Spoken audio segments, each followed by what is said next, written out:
big stories that make rounds of headlines every single day. For you to get equipped with current information, you know what I'm talking about, that it's so much important for you to leave home and you know what exactly is going to be happening. My name is Simon Chris Makanga, and as usual, I am always with...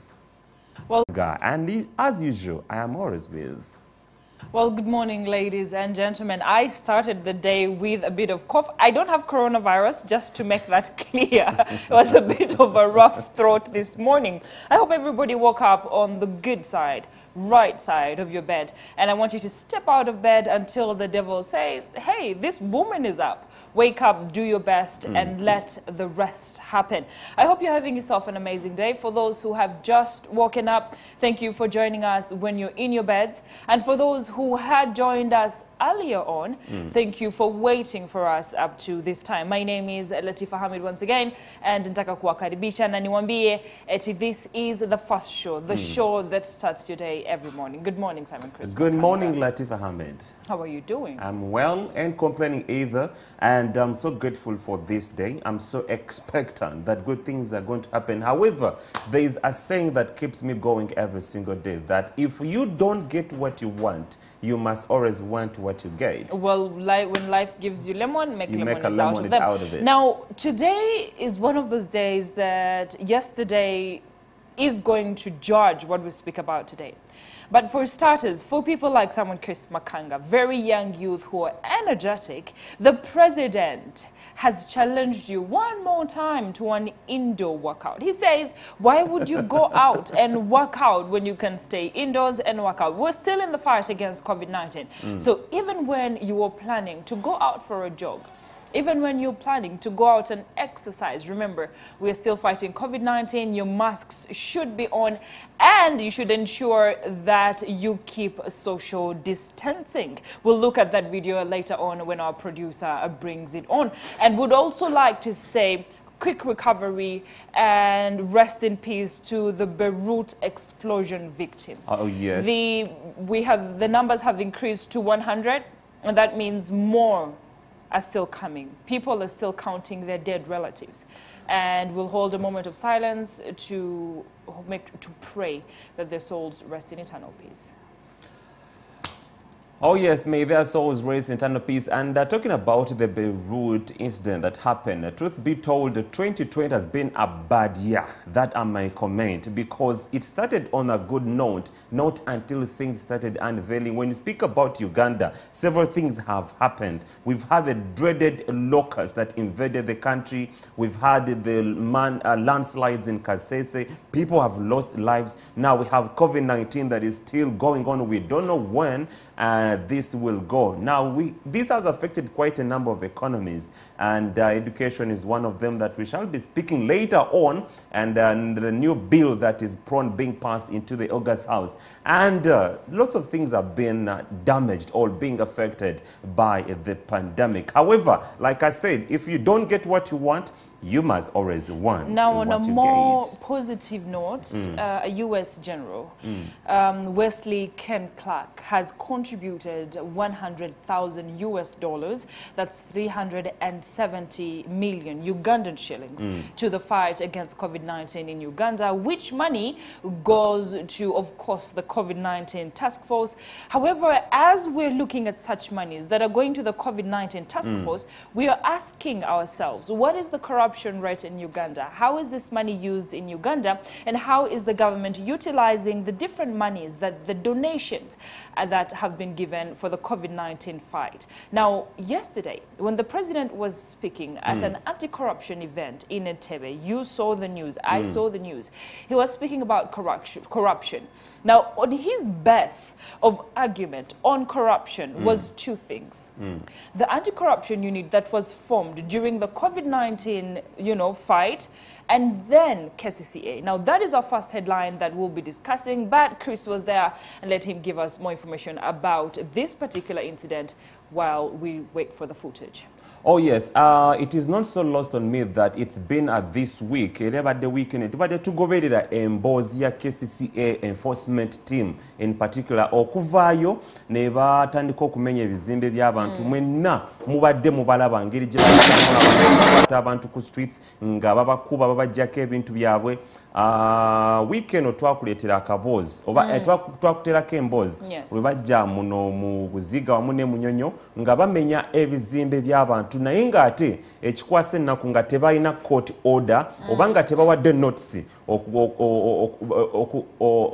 okugenda eri bannannyini bizimbe nga babalabula nti owaayi mugenda mu maaso n'okuzimba naye bye muzimba tebiri verified n'ekitongole kya KCCA. Wabula olunaku olw'eggulo omukulembeze w'eggwanga yavuddeyo n'awa comment oba n'areactinga ku bizibu ku maziga g'abantu kuba oluvannyuma lw'okukuba emboozi eyo abantu bangi nnyo baavaayo ne bareactinga nga bagamba KCCA ebakaabizza nnyo amaziga, KCCA ebalabizza ennaku era social media was a buzz. Ne chairman waffe Haji SK Mbuga yavaayo n'ateekako ekiwandiiko ekyali ekiwanvu ennyo ku mukutu gwe ogwa social media ng'avumirira ebikola bya KCCA. Wabula president w'eggwanga olunaku lw'eggulo yabadde ayogerako eri ensi yattu Uganda nga bawa nga launchinga okukozesa omutimbagano oba social media mu kulwanyisa enguzi mu ggwanga. Yayogedde ku kitongole kya KCCA ng'agamba nti aba enforcement be bakyasinze okulya enguzi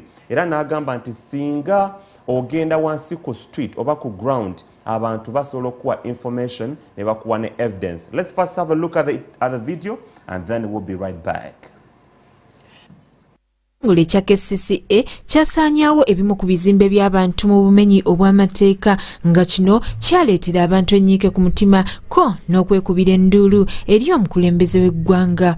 Olwaleero Pulezidenti Museveni bw'abadde atongoza enkozesa ey'omutimbagano mu kulwanisa enguzi mu ggwanga akinogaanyizza nti enguzi ekutte ejjembe mu kitongole ekya KCCA ng'eva ku bawannyondo bo mu kitongole kino.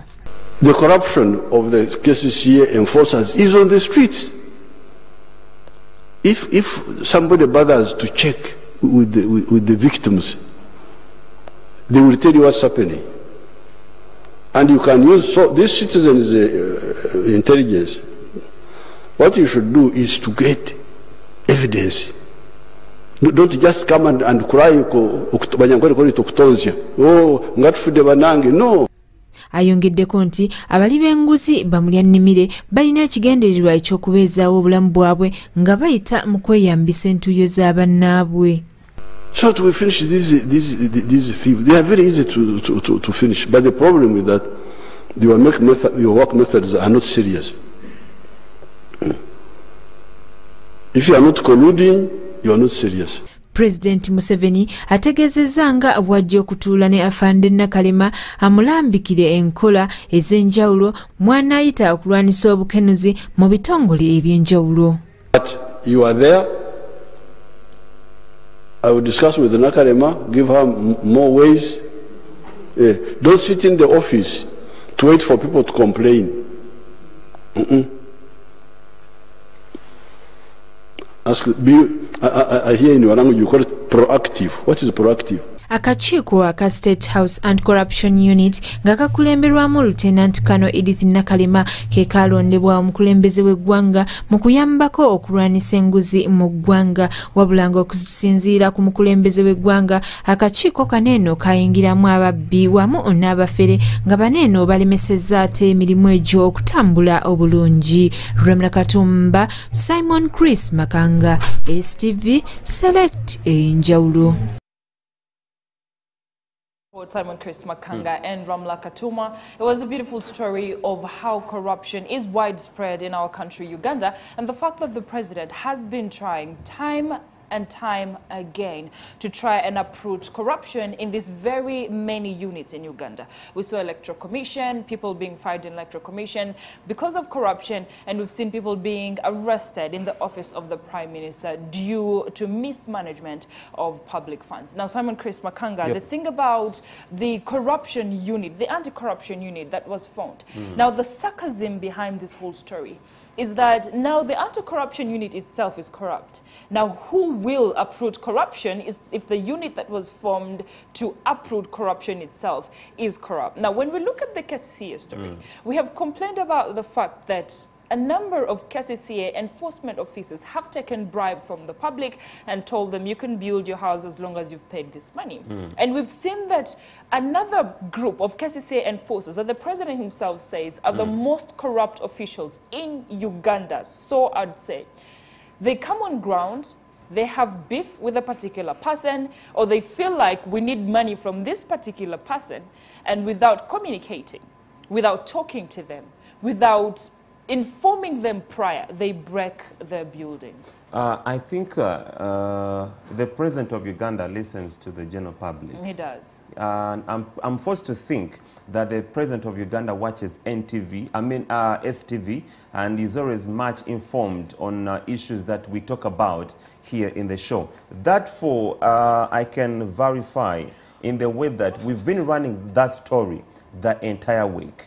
And him coming out to say that the enforcement team, or mentioning about the enforcement team as being one of the most corrupt in the whole, it is evident enough that mulimu ba mafias mu kitongole kya KCCA nti bw'oba oyagala okulwana entalo zo yita mu kitongole oba mu enforcement team okole ky'oyagala. For instance, ebizimbe ebiza bimenyerwa, toyinza kujja ku ttaka lya muno n'otandika okumenya ekizimbe nga toyina court order, toyina notice. They always give a prior notice to the owners of those buildings nti maybe ku lunaku bweruti olemere tugenda okujja okumenya ekizimbe kyo oluvannyuma lw'okuba nga tukulabudde ennaku eziwera nga towuliriza. Wabula ebyo byonna tebyaliwo. N'ekirala, enforcement team has acted out of the law so many times. Abantu bangi nnyo balina enkovu z'aba enforcement team. Abantu bangi nnyo bakaabya amaziga because of that enforcement team. So it is good enough that we heard it from the president. Either tusaba afande Nakalema aveyo are responding on that issue. And for the president to say that her unit itself is corrupt is very questionable. No, he said and very scary the unit, for Uganda. the State House Anti-Corruption Unit, is infiltrated. Definitely, and that's what I'm saying. Yes. That's what I'm saying, because she was put in charge of uprooting corruption in these very many offices, and for her department to be infiltrated is a scare for Uganda, because now we're looking at a situation where you have COVID-19 and the country is at war. And then people who are supposed to protect the citizens are now eating from the money that the little money that the citizens are coming up with. I remember Ugandans had a problem and everybody came to social media and they were talking about the fact that they were asking for any able-bodied Ugandan to contribute 1,000 Ugandan shillings in the fight against COVID-19. Now we have members of parliament who are earning 25 million Ugandan shillings every month as their salary. And we haven't seen a lot of them come out to say we are giving part of our salary or all of it for this month in the fight against COVID-19. But we've seen donations coming from abroad. Now, the able-bodied Ugandans, how they call them, who are earning very little because of the COVID-19 restrictions, are building houses with the little money that they have. And for you to come up and in your corrupt cocoon break these houses without communication is something that needs to be looked at. And I'm glad that during this meeting in Entebbe, the president talked about it and touched it. Now, this is a very important matter for the country. And because now this is the issue that is happening, a lot of people are complaining about KCCA. I hope there's a solution to these complaints. We don't want to see them have this problem and we have this problem reoccur over and over again. We need a solution-based government. True, indeed we need a solution. And adding on to what the president said about the infiltration of the State House Anti-Corruption Unit. Yawadde example n'agamba nti olumbe olugana embwa okuwunyiriza oba olumbe oluziiza embwa okuwunyiriza lwe lumbe olugitta. Translation. The disease that stops the dog from smelling, it's the same disease that kills it. That if the State House Anti-Corruption Unit cannot be able to smell that means it's the same disease, or the disease that stops the anti-corruption unit from smelling the corrupt or the thieves is the same disease that is going to kill. Death. Yes, that will trigger its death. Well, the State House Anti-Corruption Unit, I do remember, it was formed in 2018 during the anti-corruption walk. By then, there were lots of issues going on. The IGG had issued out statements saying that she had always tried to touch the big fish and she was always threatened. Nti agezaako okukwata ebyennyanja ebinene, you know what I'm talking about, nga afuna threats. So the president was forced to come up with the State House Anti-Corruption okumuyambako okulwanyisa enguzi. Naye, between me and you, between me and the viewers, we know the biggest disease that has eaten up this country and the entire continent, Africa, is corruption. Waliwo enjogera egamba Latifa nti ennyana oba ente bw'eba erya eyigiriza omwana gwayo okulya, that the cow teaches its calf how to feed. So imagine Ugandans, we have people in the top leadership of this country. We the young generation, we've been nurtured by the top leadership of this country, or the elders of this country. And the elders have done quite a number of things in this country. Like I said, corruption being one of those that have eaten up this country. What have this young generation being fed on? Now, looking at another angle, because before we wind up the story, looking at another angle of corruption is the question of whether civil servants are paid enough, apart from members of parliament. When you look at police, for example, the minimum salary of a police officer is 400,000 Ugandan shillings. Now, this officer who has a family to feed, this officer who has to protect the citizen from, say, the KCCA enforcement team, is the same officer that is earning 400,000. Is the same officer who wants a little bit more money to live a good life, to feed their family better. How are we supposed to fight corruption when we can't deal with the salaries of the most important civil servants in public, you know? Now, that story takes us to the second headline of the day. And the second headline of the day being that anyone caught cheating in the national examinations will be jailed for 10 years or pay a fine of 40 million or both. Now, these are some of the things that the government is trying to do to fight corruption as it is. Now, see, the problem with UNEB is that we have always seen that when people are getting ready, when students are getting ready to do these examinations, they face a problem of examinations being leaked. And our question is, how do these examinations get leaked to the students? The exact same papers that students are supposed to sit for are actually leaked, and someone who goes to sit a paper knows everything that is going to be in the papers. Now, this means that the cheating and the misappropriation of the examinations comes from the UNEB centers itself. Now, UNEB has come up with a condition of saying anyone found cheating. Now, they need to clarify on that. Are we speaking about the people who leak these papers because these are adults? Excuse me. I seem to have an allergic reaction to something today. Now, are we talking about the people who are leaking these papers to students? Are they talking about the students themselves that are found cheating in examinations? Are they talking about the people who, how do they call them, invigilators, who are taking care of the students who are doing the exams, and then you cheat and tell him, write their cow, not dog? Who are supposed to face the 10 years of 40 million Ugandan shillings?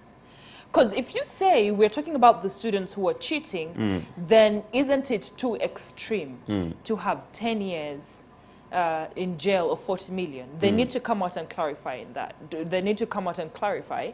However, this comes as one of the ways to fight corruption in government.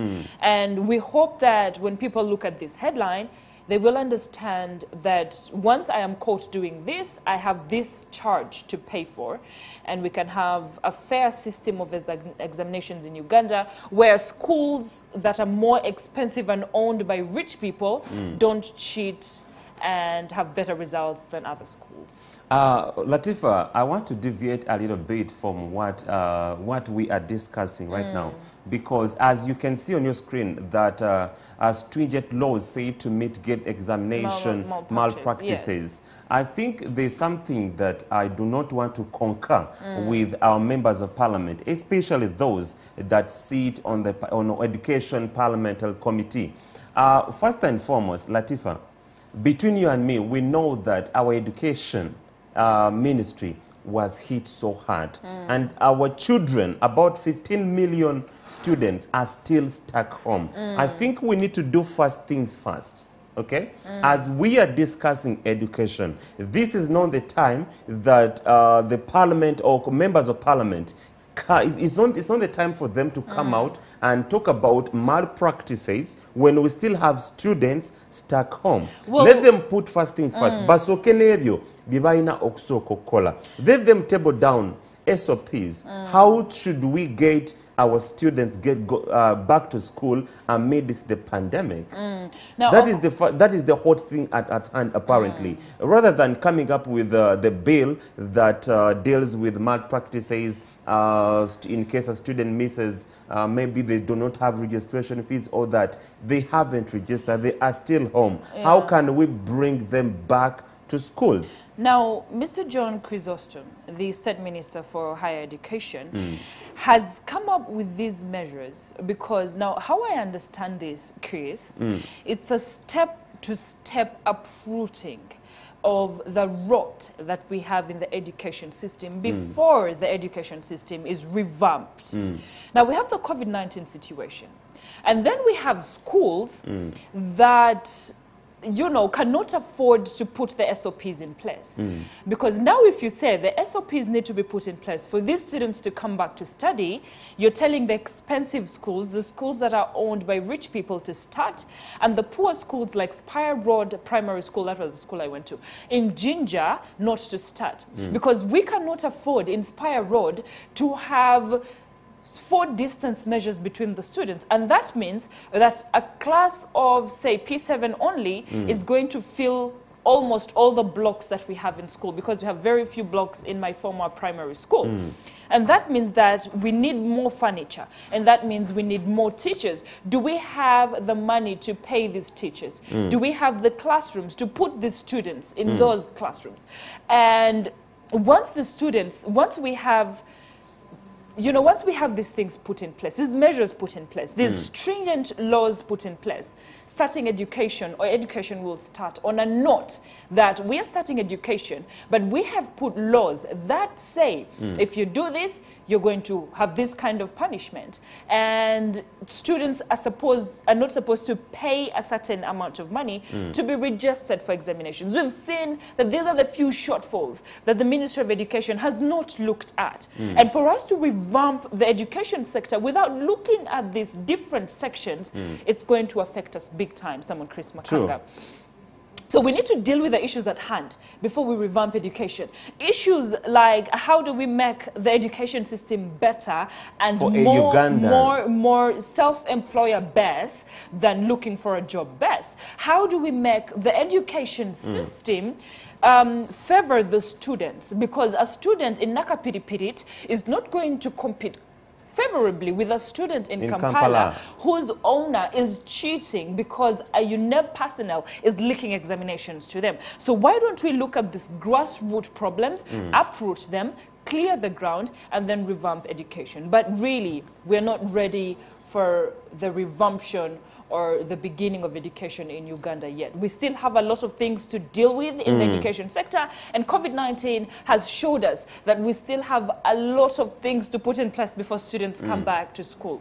Although I feel like they need to come back, but There's a lot to be done. There's really a lot to be done with the education system in Uganda. But about this, the bill dubbed the UNEB Bill 2020, one thing I've also come to like about it is the statement that was issued by the Lucas South Member of Parliament, Stephen Kisa, who said that at least there should be mass registration of all students that may be candidate students. And we've seen quite a number of students missing out on the UNEB papers simply because either their registration fees were tampered with or tevaina registration fees. There was a school in the, that was last year, 2018. There was a school in Jinja. 40 students missed out on their UNEB examination papers simply because their registration fees were eaten. Bazilia, headmaster, wamune the district education officer, Dell, Balia sente zabana. They deserve the harsh punishment, though. You know what happened? I was following up on that story. Dell, a district education officer, bamutwala ku police, teyasula nayo. Headmaster, bamutwala ku police, na teyasula yo. That is the nature, actually that is the true definition of corruption. Not even corruption. Corruption could be a better word. It's embezzlement or would be. Well, the UNEB secretary, executive secretary, Mr. Daniel Odongo, has also explained that these are some of the issues as to why they came up with the bill. It hasn't been passed in Parliament yet, and they're hoping that with time it will be passed, and for people to learn that they cannot do such things to students and get away with it. There's a time a neighbor of ours registered in a school, and what happened was the headmaster had actually forged a UNEB examination number, and he was teaching in a school. Now what happened is, when it came for time for her kid to sit for examination, we came to find out that the school was actually non-existent. You know, and these are some of the cases that we need to deal with before the students go back to school, because once they go back to school and these issues are not dealt with, we're going to go back to the same ABCD issue of what next? People are being cheated. What next? So I am glad and I am proud of Mr. John Chrysostom for coming up with these measures that will at least put an organization in the education system in our country and uproot corruption in the education system in our country. Oh yes, and from that point, the Fire Show is going to be taking a very short break, and we'll return with a topic of discussion. For now, it's a good morning.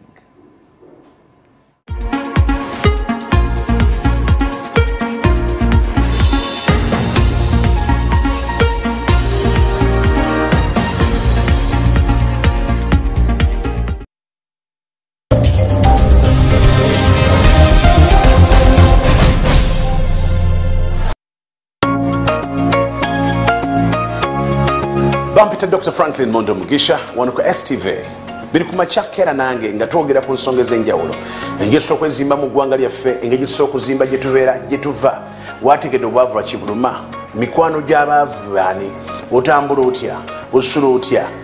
Okusalawo okwo okw'obulamu kutandikira ku nfuna yo. Emikwano gy'abagagga n'abaavu tusobola ogitegeera no ku STV. Tugenda kwogera ku nsonga z'aba Slay Queen. Tutambula tutya kukyusa omulembe gw'abawala baffe kubanga bafuuka babuvunaanyizibwa era nga bakozi nga banoonyi ba kikumi. Tugenda kwogera ku bakanyama bazimba batya emibiri y'omubiri bwe gulimu ssente oba bwe bulamu bwe twetaaga. Omukazi tasobola kuleka musajja w'emmotoka mukaaga mbwakute akwate 6 pack amufune mbubatambule naye wano ku STV. Big network. See ya.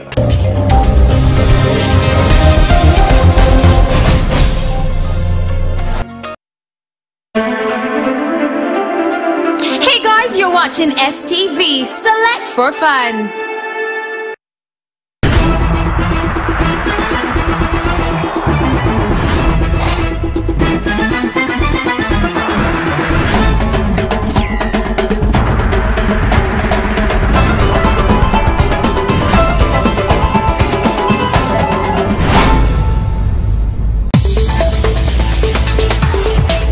Are hiring. The station seeks to recruit competent and trustworthy sales executive to grow advertising sales volume and reach its business targets. Key responsibilities include discovering and pursuing new sales prospects, negotiating deals through maintaining customer satisfaction, growth of TV portfolio, good proposal writing skills, impeccable integrity, and passion for the station. Qualifications: bachelor degree or diploma in business-related course. If you meet the requirements, please submit your application, detailed CV, and academic documents at Sky Complex, located along Buziga Road. Note: only shortlisted candidates will be contacted.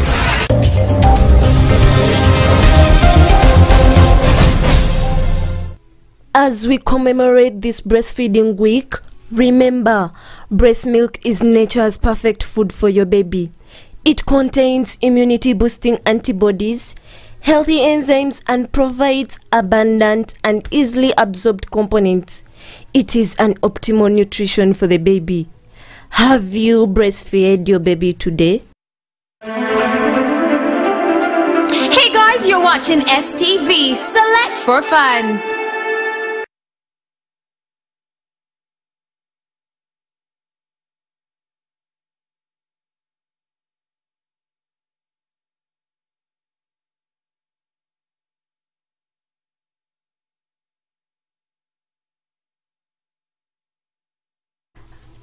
As we commemorate.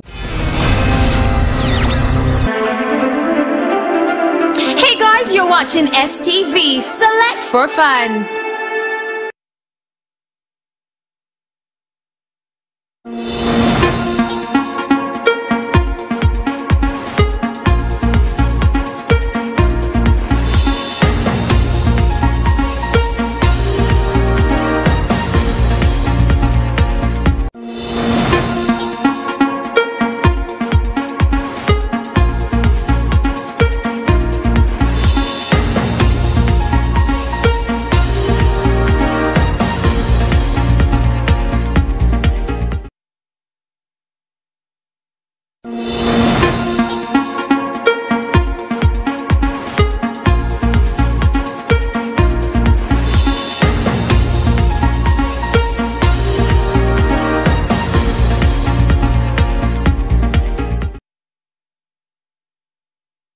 Back from that break, glad you are still watching the Fast Show. My name is Simon Chris Makanga, and for now we are going to be diving into our next segment of the show, and that is Perspective 2021, where we look at how the 2021 general elections are going to be like. And guess what? Today, this morning, I do have Chairman Norbert Mao, President Democratic Party. We are going to be speaking about quite a few things. In a few minutes, we are going to speak about lots of things. Chairman Norbert Mao.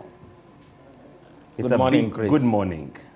It's an honor to be here. And it's a pleasure to host you as well. I was very glad to receive an invitation on Tuesday. Yes. To come here. At first, your media team thought they would interview me from my offices. Yeah, I was told. But I like discovering new places. Now, if I hadn't come here, I wouldn't have discovered this beautiful studio. And to, for the first time, appear here in person. And probably allow me to say that you can make this your home. I am happy to come here as long as I'm invited. Yes. I fear the penalties for trespassing. There's no trespassing. Anyways, the reason as to why we invited you is to tap into your expertise as a politician and as a president, a Democratic Party. Let's start on a lighter note. What's going on in the Democratic Party? Ugandans are asking themselves, is your name going to appear on the ballot paper 2021? Under the DP constitution, the party president is automatically the presidential flag bearer. When we hold our national delegates conference, where we elect the party president, whoever is elected become the flag bearer. I have high expectations that the delegates will choose me, because in DP, anybody who steps forward to lead the party must at the same time be ready and fit to lead Uganda. Now, this season, as you can see, is like the season in soccer. Players change teams, there is this window when people are crisscrossing from one party to the other. I think it is normal. Ugandans should know that politics is about choice. And a campaign is a way of giving Ugandans enough information so that they can choose the party and the people who best represent their interests.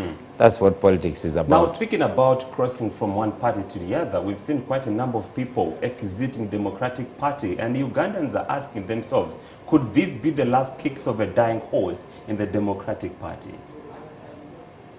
If DP could die, it would have died long ago, because this is not the worst that we have faced.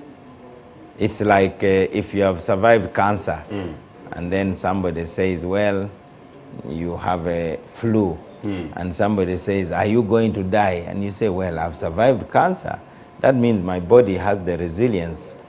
DP has had a lot of challenges from its foundation in 1954. And I don't think it is right for people in the media to make the sweeping statement that a number of people are exiting the Democratic Party. Every single day, by the way. I wish you could name 5. Let me put it to you. Name for me 5 people who have exited the Democratic Party. For a number of no, name 5. Name 5. The Young Democrats, I think you know them very well. No, you see. Let's speak about the prominent one. The Lord Mayor, Erias Lukwago. That one left DP long ago. What do you mean long ago? As you know, he has been an independent. If you're an independent, does it mean you really belong to a party? I think we were only being polite to recognize him as a member of our party. But you can't be a party member and at the same time an independent. So name the second one. My job is not to name... yeah, because I would like our viewers not to swallow this propaganda that a number... You could say that about parties like FDC, for instance, where you have seen their MPs parading and moving to another party.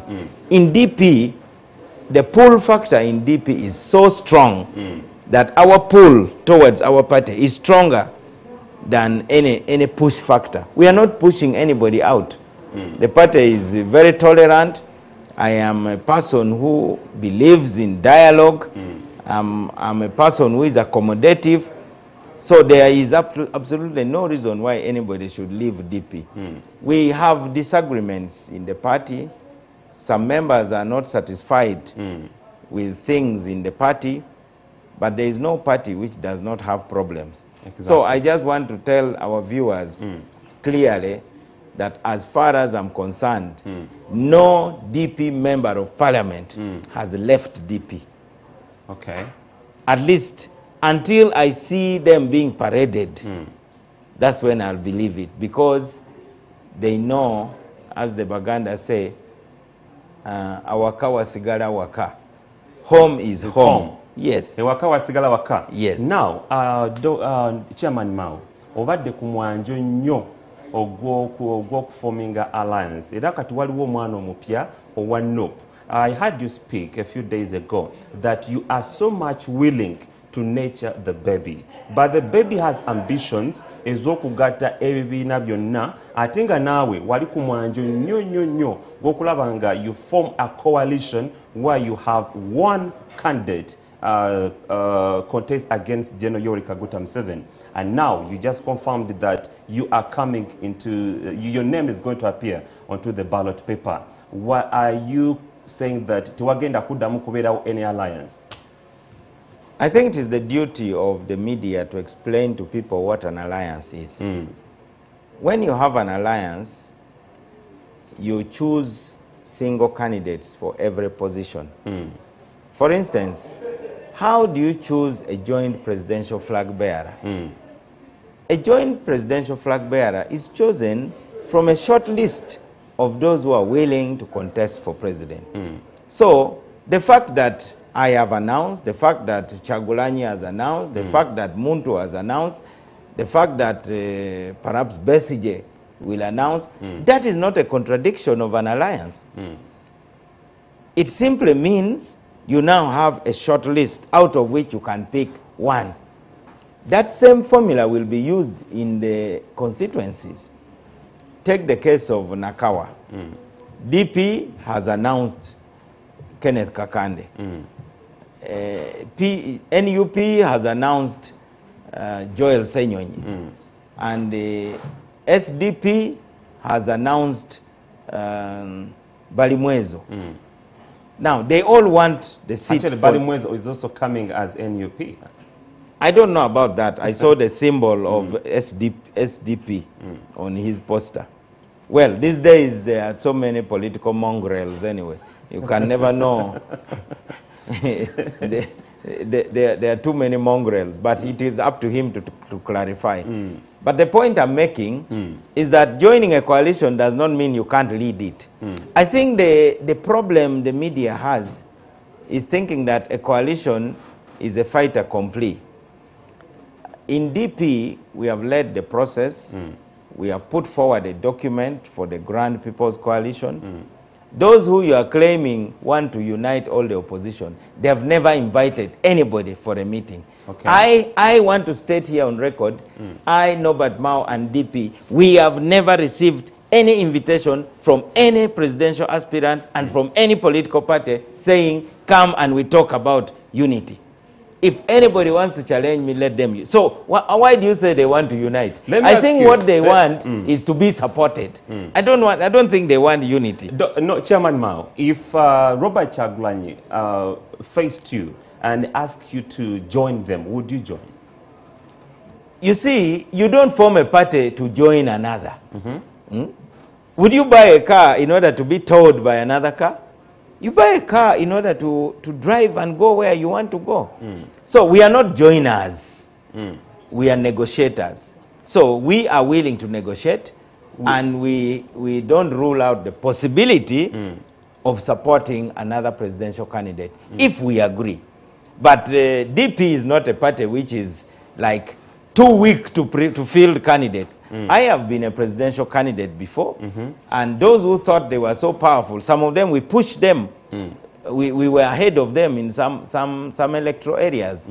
So I would be willing to support another presidential candidate. But they should also be willing to support me or any other presidential candidate. Now, that is the mindset we should go with to negotiate. We should be open-minded. But if you are going into a negotiation and you say, well, I'm ready to negotiate, provided everybody supports me, that is very arrogant, that is presumptuous, and that one is a mentality which DP will never accept. Okay, we are going to have scientific campaigns, and your name is also going to appear onto the ballot paper. Chairman Mao, what do you make of the scientific campaigns? What kind of environment je tugenda okutambuliramu? Ebya scientific campaign bitegeeza tewajja kubaawo enkuŋŋaana eza rally.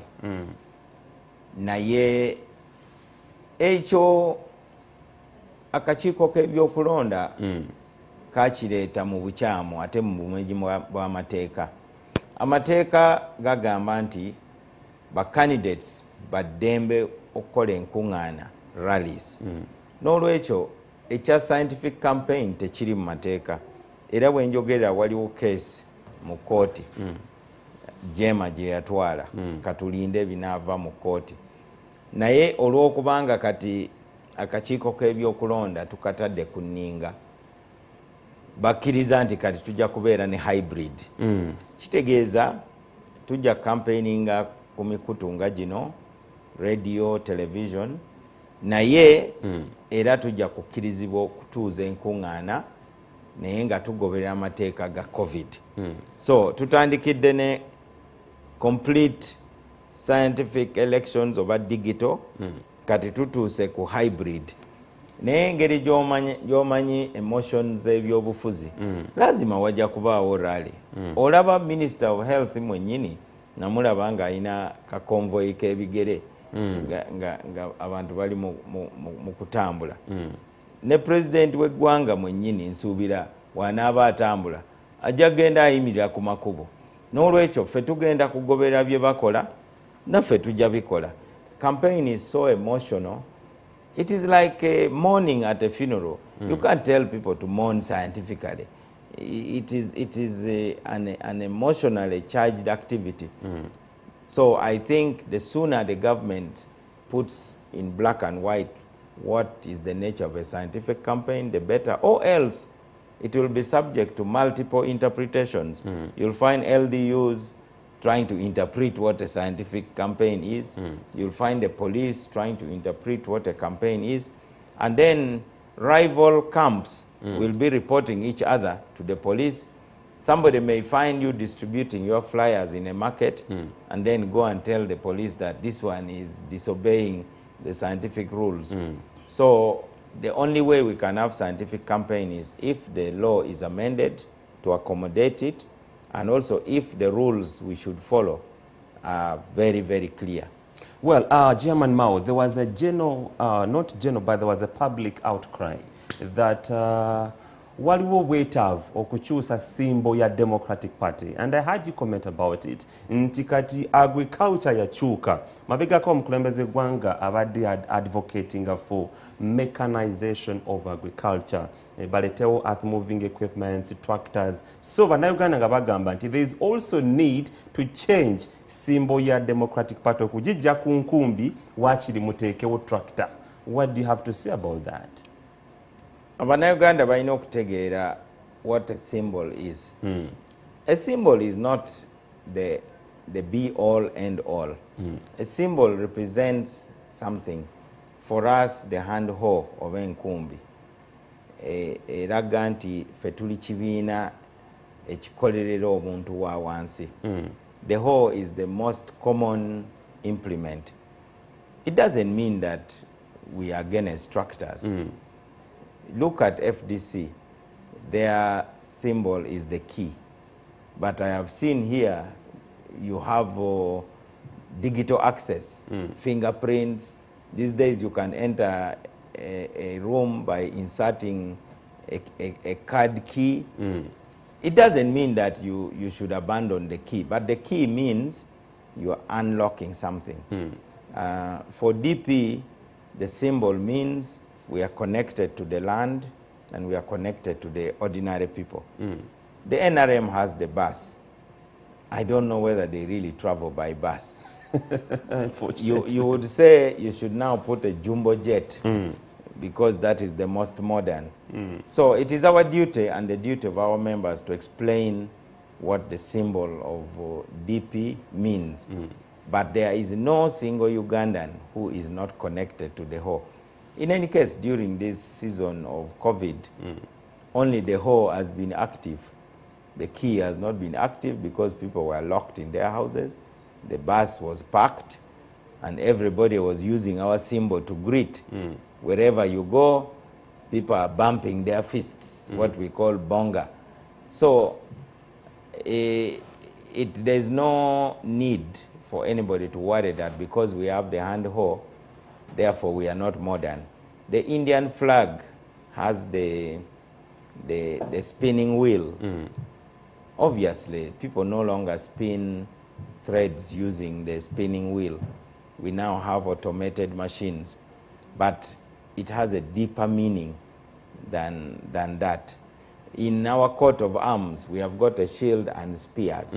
Surely, does the UPDF still use spears and the shield? No, true. But it symbolizes defense. True. Yeah. Well, as we get lost from the studio, Chairman Mao, what is the future of the opposition in this country? The president of Uganda and the ruling party have been threatening that they want to wipe out the opposition. I don't think that is going to happen because they have tried to wipe out the opposition when we only had two serious opposition parties, namely UPC and DP. Now we have more opposition parties. Maybe they can weaken some parties. They may weaken the opposition even, but I don't think they can kill the opposition. So the future of the opposition is bright because there is a cause. The opposition will only die if it no longer has a cause. As long as the opposition has a cause, it will still be relevant and it will exist. Meanwhile, thank you so much for speaking to us. It's been a pleasure having you in the studios of STV. Thank you. And we are looking forward to hosting you once again. I'm happy to be back anytime. God bless you.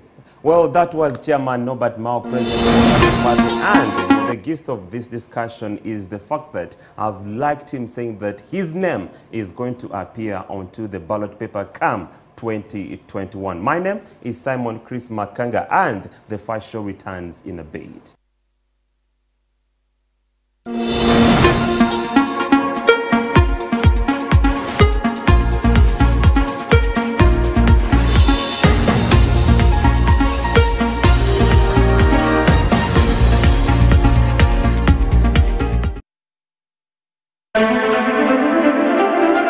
Hey guys, you're watching STV. Select for fun.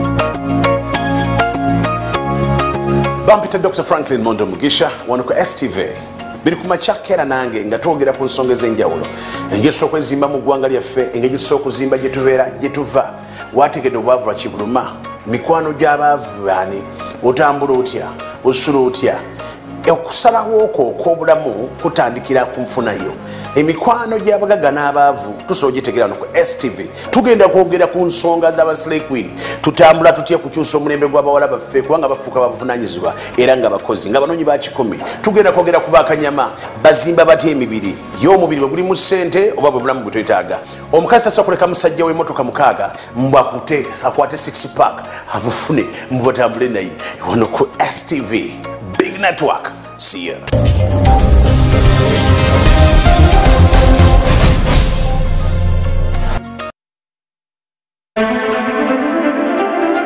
Hey guys, you're watching STV. Select for fun.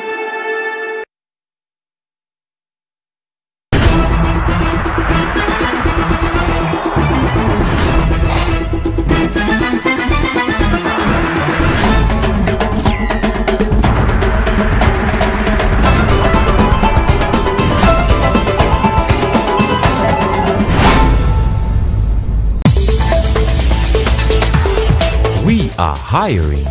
The station seeks to recruit competent and trustworthy sales executive to grow advertising sales volume and reach its business targets.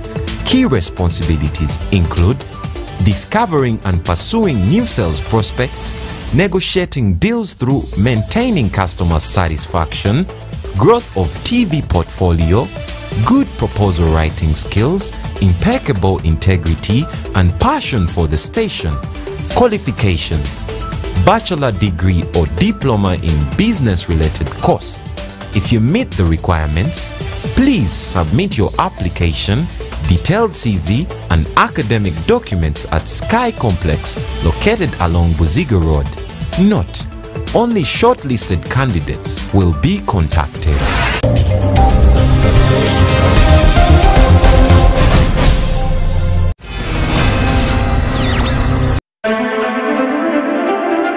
Hey guys, you're watching STV. Select for fun.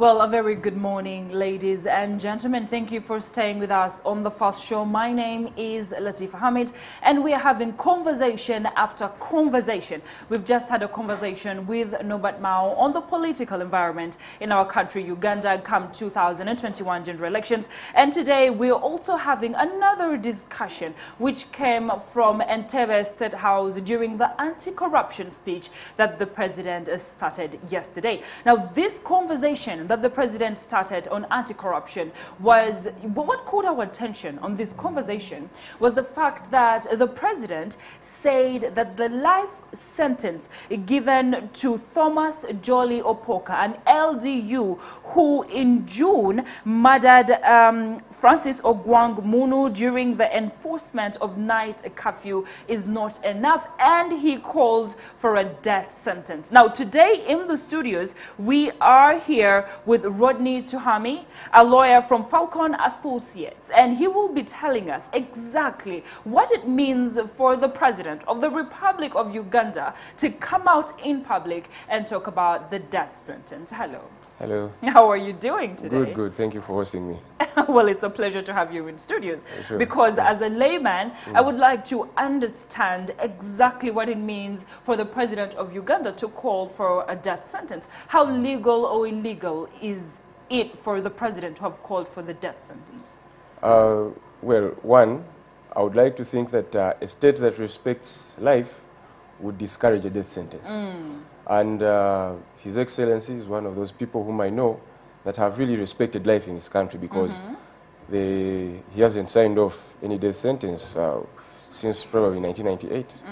So he is one of those people who really respect life. And I would like to think that probably it is out of anger. It is out of anger because as he is our father, we are Bazukulu, he also gets angry sometimes because of the things that some of these people do. But we must understand also that most of these murders of the crimes that attract the death sentence are not premeditated. So that's why it's better you shelve the death sentence. In the Susan Chigula case, they made it very clear that the death sentence was equivalent to inhuman treatment and torture. So it makes it very hard to go ahead after that judgment to say the death sentence should be brought back. Now, as we continue with this conversation, the Susan Chigula case versus the Attorney General. Susan Chigula and 417 others. Yes. Now, when the case was taken to the Supreme Court, now the Susan Chigula and the others cited Article 22, subsection 1 of the Constitution.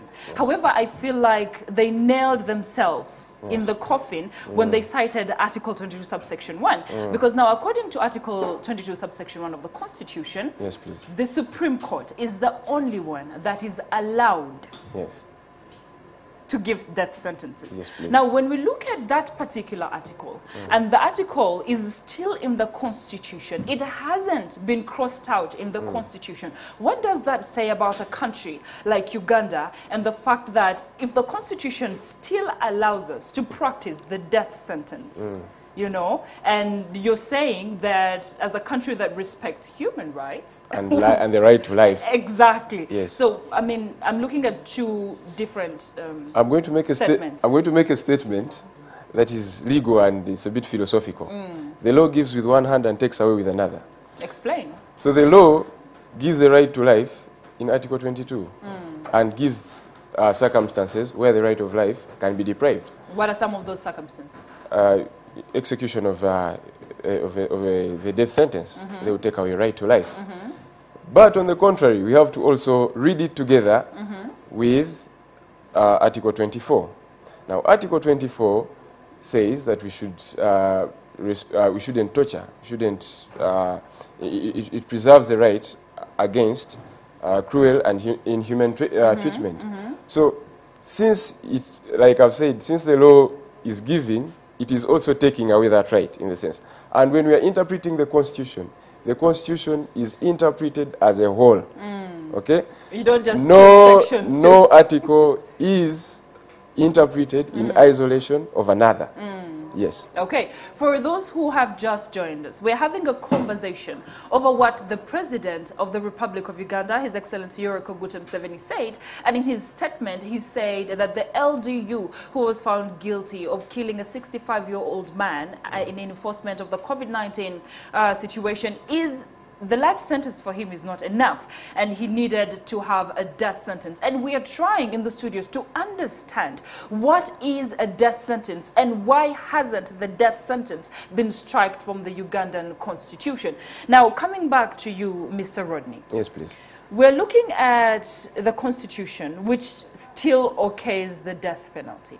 Now, help us understand, okay, what is the history of the death penalty in Uganda? And in what instance is someone subjected to a death penalty?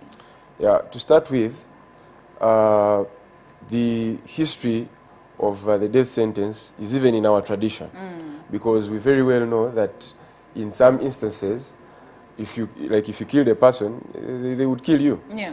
Even the Bible, if you read the Bible and the holy books, they also really discuss this death sentence. An eye for an eye. Yes. The one who kills with a sword will be killed with a sword. But we must also understand that, like I've said, most of the offenses, like murder, are not premeditated.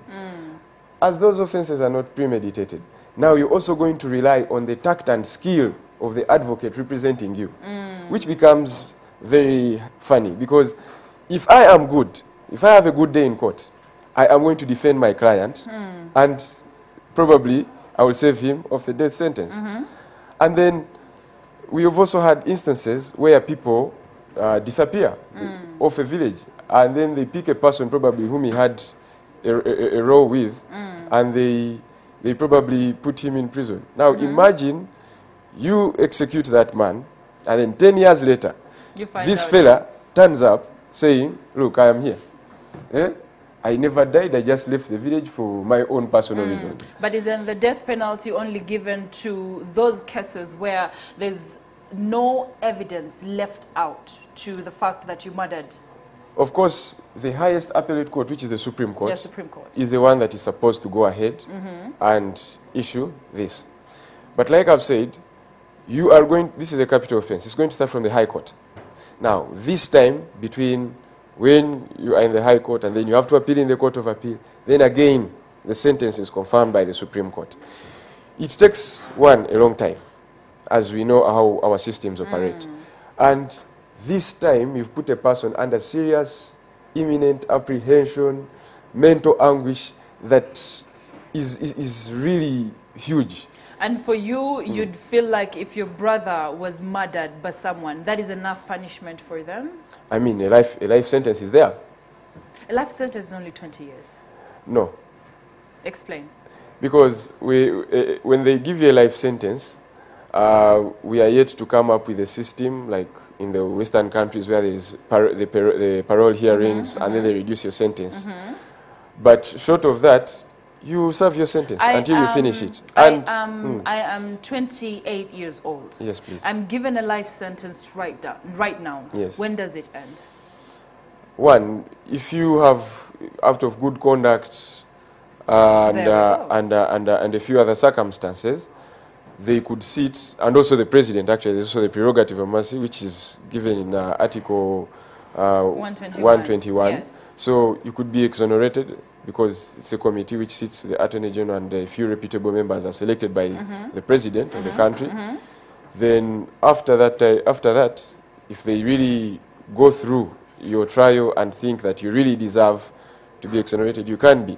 But the whole thing is this, is the core role of criminal law is to have a deterrence effect on the people, so that it deters people from committing the offenses. When you say the deterrence effect, in a layman's language, we are trying, what exactly you're saying is that the reason for someone to be put on a death penalty is that the next person shouldn't commit the same crime, knowing that if they do, they will be put on a death penalty. However, we're looking at the history of death penalty in Uganda, we're looking at religion, we're looking at culture, and we're saying death penalty is an eye for an eye. It's avenging, it's revenge. It is bad law. For someone to I would like to say it is bad law. So you say revenge is bad law? Yeah, it is bad law. I think it's about the satisfaction of you have murdered my brother, you have murdered my mom.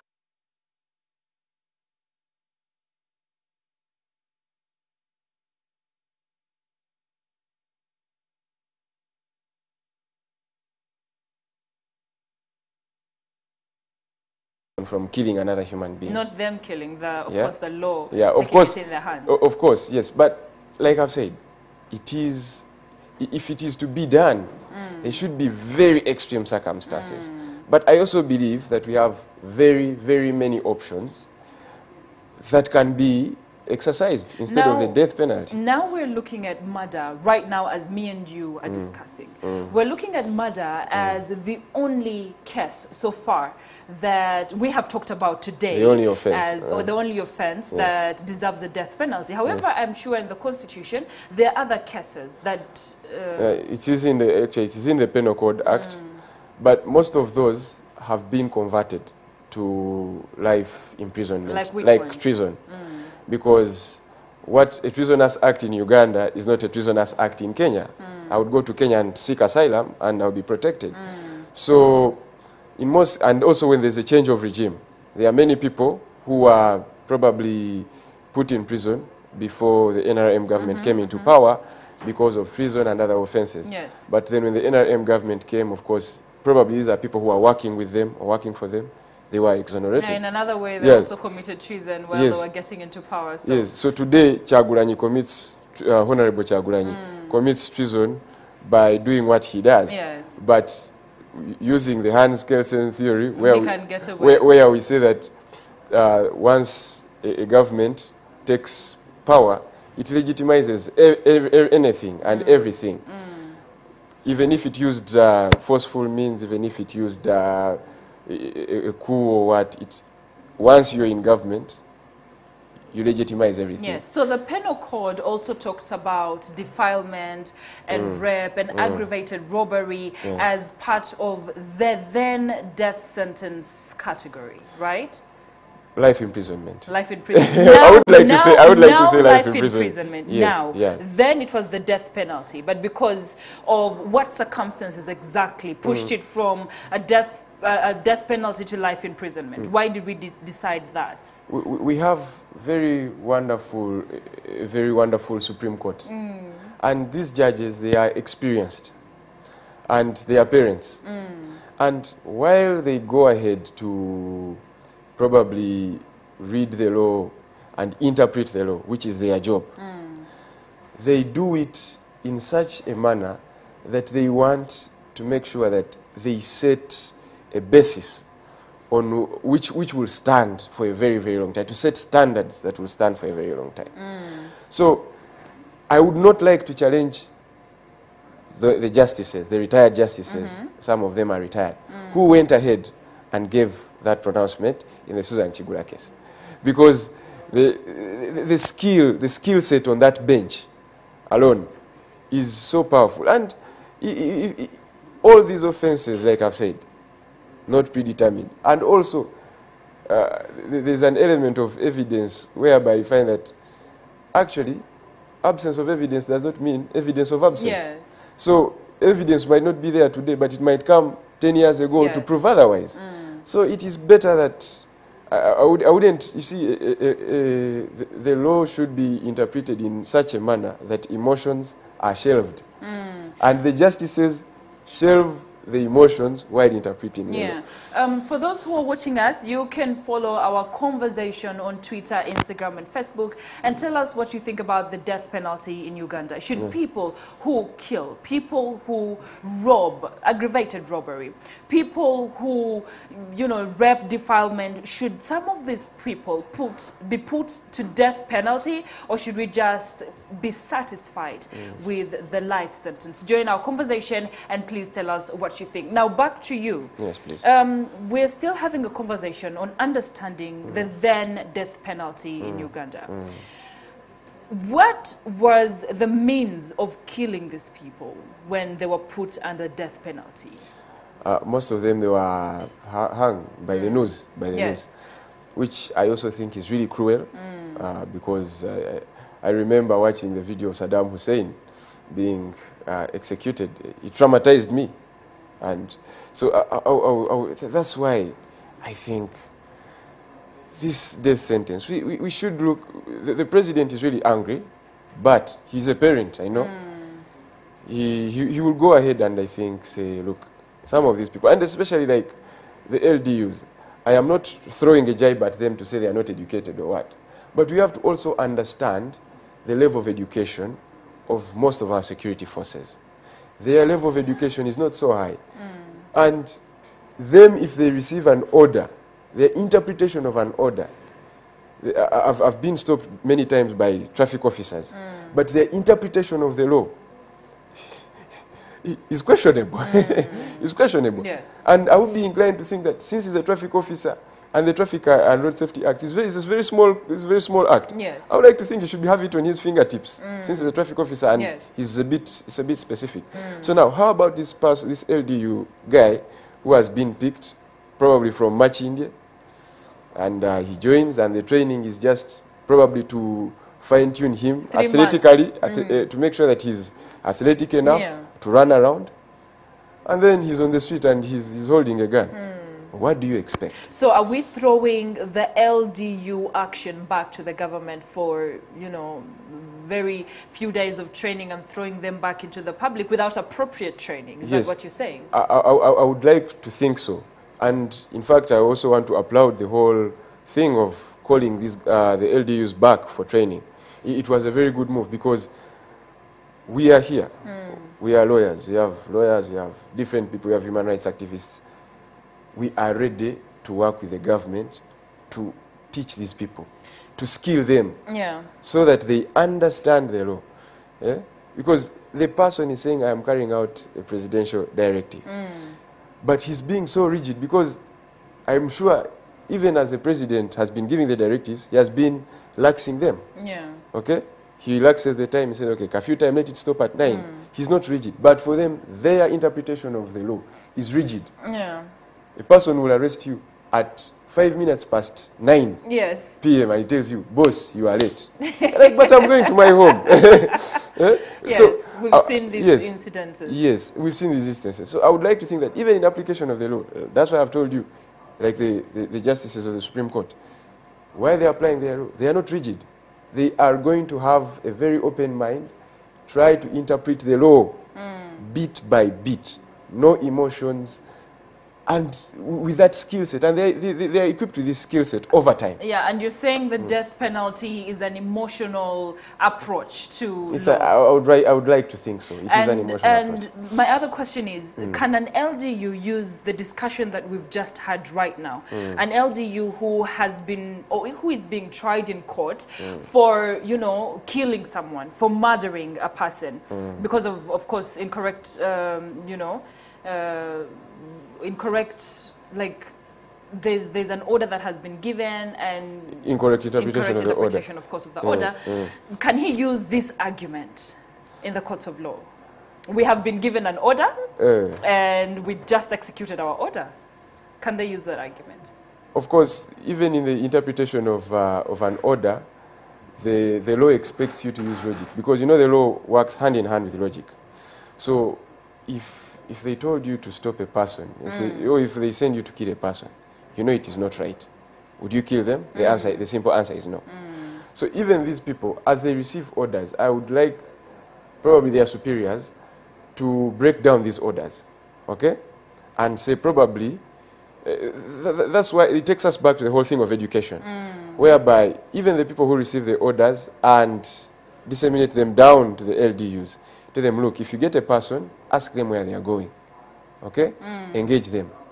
But of course, execution of an order is a partial defense, I would like to think.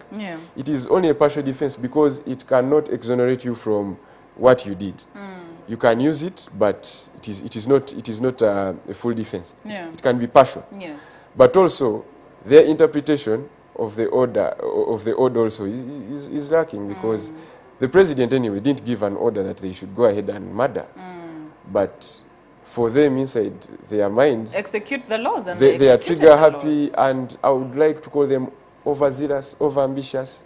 They are very ambitious, and I think probably they are trying to please the authorities, try to show that they are really doing work, and that's how some of them make these mistakes. Even when we had the death penalty, even when we still have it, even when the death penalty was still being given to some people, the law we understand, hasn't been as harsh. Could you please try and help us understand? Say you've been given a death penalty and you feel like it's wrong. Please help us understand the process in which you go through if you want to retract it and, you know, and go to the Supreme Court and talk to them and tell them this death penalty is wrong. And I'd like to take us through the 121 Constitution of the prerogative of mercy. Okay, so murder, which is a capital offense, most of those offenses which attract life imprisonment and the death penalty start from the High Court. Okay. So there is an appeal process. You can appeal. And of course, depending on the tact and skill of your lawyer, you'll get a judgment, I would like to think, that reduces it or mitigates it. Yes. Because he must come up with the different defenses that have to, because like I've said, the circumstances surrounding the whole thing. Because many of us jump on the bandwagon and we do what I call verbal mob justice. We throw words at people without really assessing the whole situation as it was. Yes. I would like to think that if you enter a room with the gentleman, the LDU gentleman who went ahead to murder another person, there are circumstances that led to that. Probably there was a scuffle that ensued. Yeah. Their surroundings, probably. I'm saying probably. Yeah. I don't know. But I would like to have a conversation with him, one-on-one. And of course, it will have attorney-client privilege. I won't come and tell you what he said here. But I would like to have an interaction with him and really understand what went wrong. Because as much as we are trying to demonize the LDUs and what, some of these people are really provoked by us. I know people who are really funny. So anyway, it still doesn't justify it. It still doesn't justify it, but you're provoking a person. You're throwing a stone. I used to see students in Makerere. You're throwing a stone at an officer who is holding a gun. What do you expect? Should he pick a stone and throw it back, or he should throw back what he has? I understand, which is a bullet. I will repeat it. It still doesn't justify. It doesn't justify it. But you are provoking him. Yeah. You're provoking him. He's a human being. You know the level of training. You know the circumstances under which our people in the forces operate. They really do not have the basics, the essentials.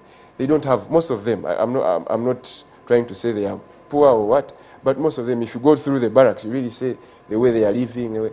These are people who are really not happy. And then again, you're going ahead to provoke them. It really, some of us, I also think, on our side, we are partly to blame that we should respect the forces. We should handle them. Talk to them. They are fellow Ugandans. Okay? Usually when I'm with officers, I tell them, we are fellow Ugandans. And we have discussions. So, to go to the whole thing of Article 121 of the prerogative of mercy, the president can go ahead and pardon people. Now, of course, our president, I would like to say that he has been pardoning people because very, very many times our president has been always offers an olive leaf to people. I think I haven't seen anyone being executed in Uganda in your lifetime. I was born. In your lifetime, which is a very, very wonderful thing.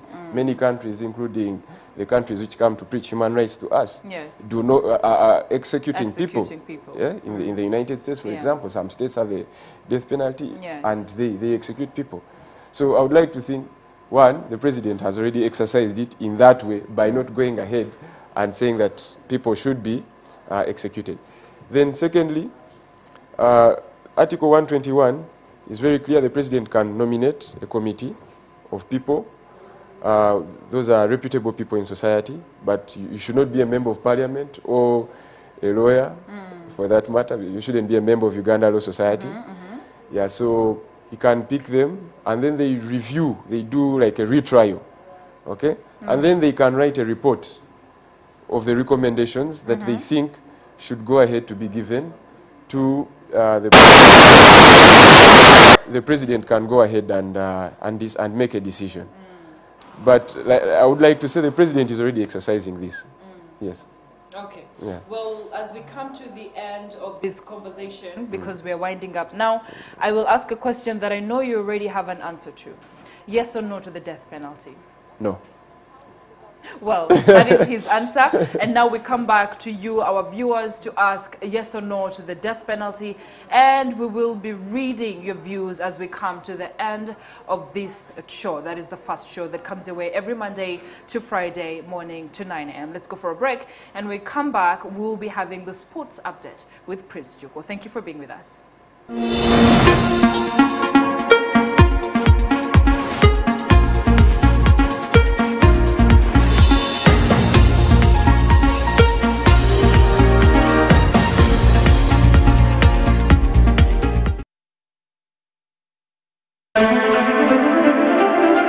Hey guys, you're watching STV. Select for fun.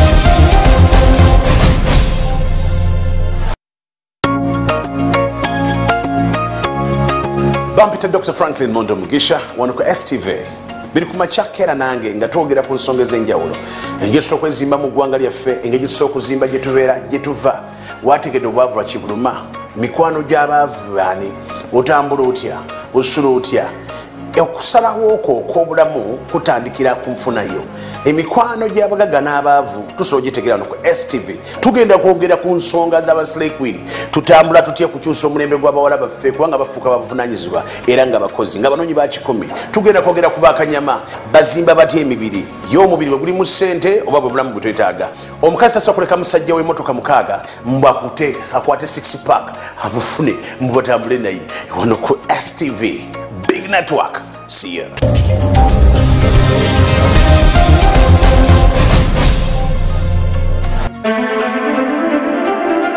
Hey guys, you're watching STV. Select for fun.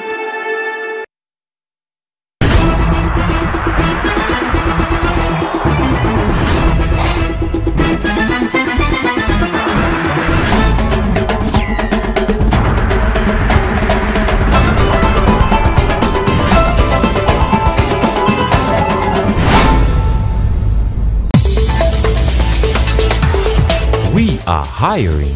The station seeks to recruit competent and trustworthy sales executive to grow advertising sales volume and reach its business targets. Key responsibilities include discovering and pursuing new sales prospects, negotiating deals through maintaining customer satisfaction, growth of TV portfolio, good proposal writing skills, impeccable integrity, and passion for the station. Qualifications: bachelor degree or diploma in business-related course. If you meet the requirements, please submit your application, detailed CV, and academic documents at Sky Complex located along Buziga Road. Note: only shortlisted candidates will be contacted.